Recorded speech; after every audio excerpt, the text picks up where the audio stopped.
Bismillahirrahmanirrahim. Assalamualaikum warahmatullahi wabarakatuh. Saya perwakilan dari kelompok 1.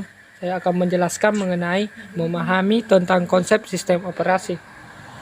Sistem operasi. Secara umum, sistem operasi adalah perangkat lunak pada lapisan pertama yang ditempatkan pada memori komputer pada saat komputer dinyalakan booting. Sedangkan software-software lainnya dijalankan setelah sistem operasi berjalan. Dan sistem operasi akan melakukan layanan inti untuk software-software itu. Sebelum ada sistem operasi, komputer hanya menggunakan sistem sinyal analog dan sinyal digital.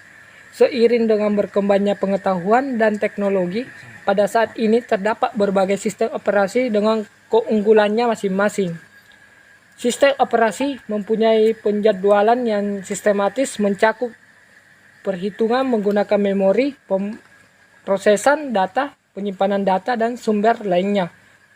Contoh sistem operasi modern adalah Linux, Android, iOS, Microsoft Windows. Fungsi sistem operasi. Fungsi sistem operasi ada 5. Yang pertama yaitu manajemen sumber daya komputer. Manajemen sumber daya komputer, sistem operasi dapat mengatur waktu sebuah aplikasi yang dijalankan, membagi penggunaan CPU saat aplikasi berjalan bersamaan, memberi akses pada disk, dan lain sebagainya. Berperan sebagai aplikasi sebuah perangkat. Kedua yaitu berperan sebagai aplikasi dasar sebuah perangkat.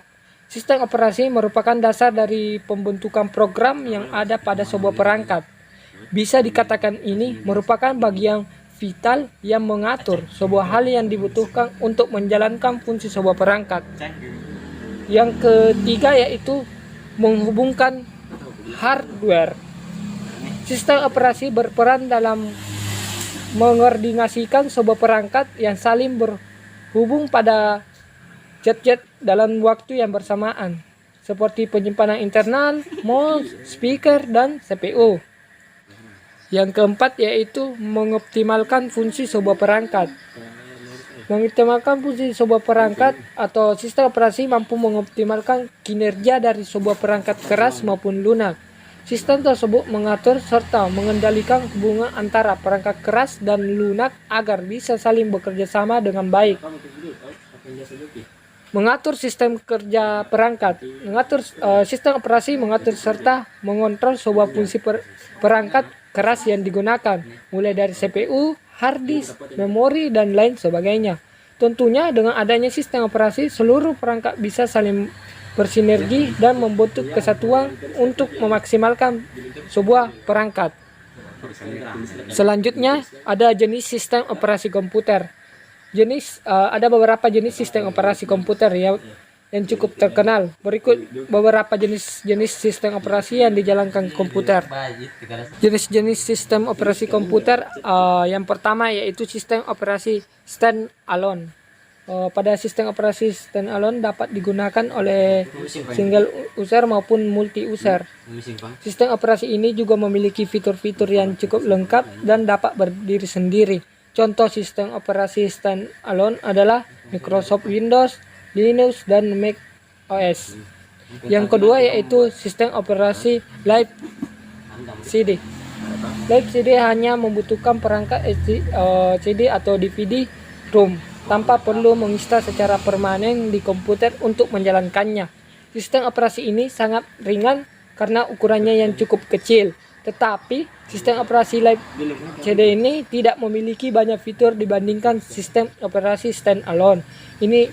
Inilah contoh sistem operasi Live CD yaitu Knoppix, CentOS, Linux, Mint, WinXP, Live CD, dan lainnya.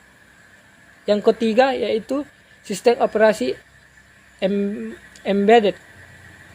Sistem ini langsung ditanam di komputer dan tidak bisa berdiri sendiri. Memiliki fungsi khusus dan spesifikasi khusus. Contoh dari sistem operasi embedded adalah COS, Linux OS, Java OS, dan Embedded Linux. Yang keempat yaitu sistem operasi jaringan.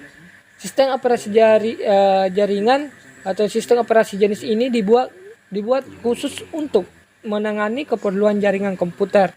Beberapa layanan yang dapat ditangani oleh sistem operasi jaringan adalah HTTP service, DNS service, sharing printer, proxy server, dan masih banyak lagi. Beberapa contoh sistem operasi jaringan adalah Red Hat, CentOS Server, Cloud Linux, dan lain sebagainya. Sekian dari materi saya. Assalamualaikum warahmatullahi wabarakatuh.